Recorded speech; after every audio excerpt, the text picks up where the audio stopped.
Alright, it's time for Platinum Taric, and this will be a more serious commentary, so it's not going to have any of those weird voices I tend to do. Which one? With Taric, I mean, you know, prissy Taric that tends to piss people off. What you do? Anyways, the reason I chose Taric, and despite him being a support in this, and support not being the most entertaining thing to watch, is that I could use him to make a commentary on champion balance. See, on the Diana game, I spoke about how she was a toxic champion to the game of League of Legends, even though her design isn't like, as a champion, isn't awful.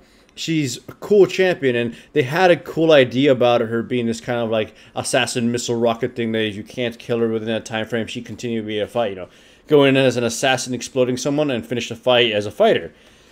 But it resulted in really, really bad things. I mean, they intended it to be a jungle and it would make sense.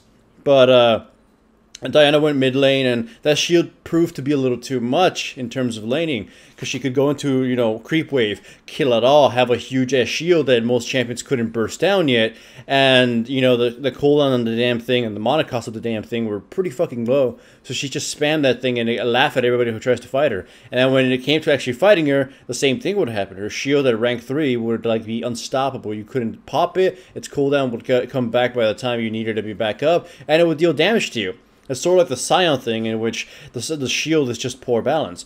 But either way, some people got mad about that, and I told them, you know, sometimes the coolest kits in the game tend to have, you know, sound cool on paper and workable on paper, but they just don't work in practice because they're unfair. And it's not like it's not like it's unfair that, you know, it doesn't have a counterplay or anything. I mean, it's just that it's the amount of effort in order to counter a certain thing like that is too much. It breaks the game, and the entire fight will revolve around, can you pop that fucking shield, or can you deal with this speeding rocket all over the place?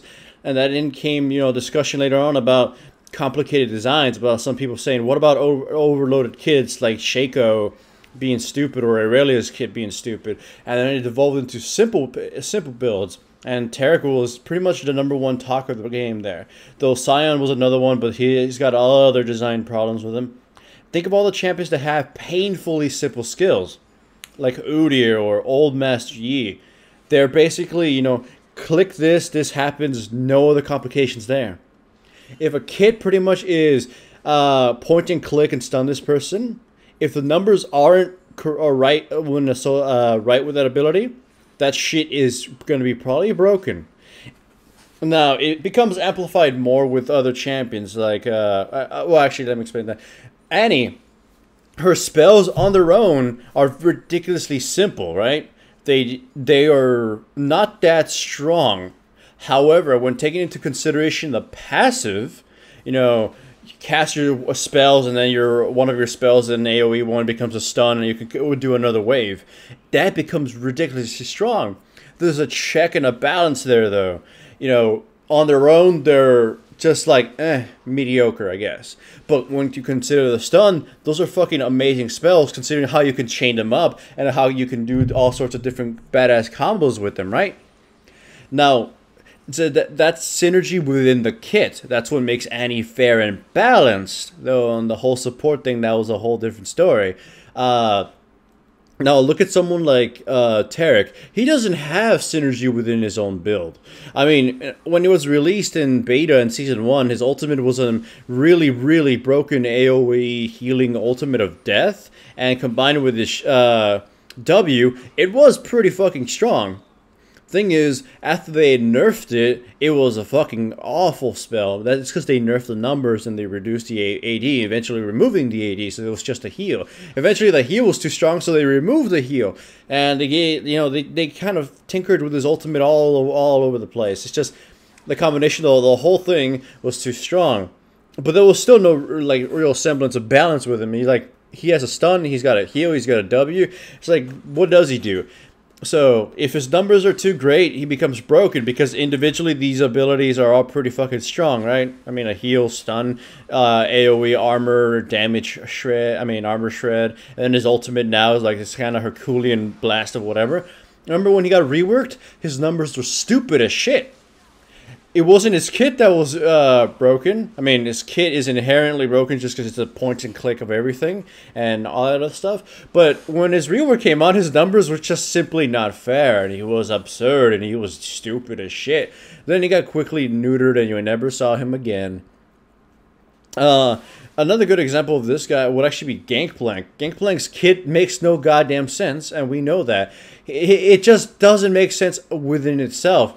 He eats oranges. Okay, he's got a, say, C-Break, okay? He's got a range Q that applies on hit stuff. He's got an AoE team buff that increases AD and movement speed.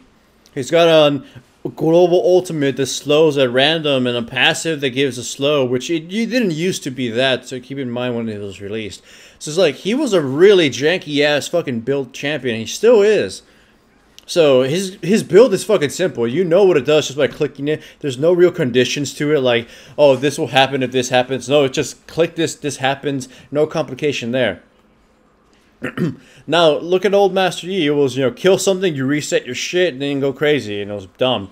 Now the new Master Yi is like, it resets only a fraction of the cooldown, so you get to, you know, you have to be careful of how you use it, or wait, you know, weave around, make sure you actually use your auto text instead of just casting, or your ultimate only gets more, no longer resets, it only gets a longer duration if you kill somebody. There, they added checks and balances to that. A very painfully simple kit was added, some weaknesses to it. But Taric, well, the only weakness you can even see in his kit would be shitty numbers, right? Like, either the numbers are too good and it becomes too strong, or the numbers are too bad, it becomes a stun bot that's all he fucking does. And if a stun bot's not what's in the meta, or what something your team might not actually use, then you wouldn't be considered.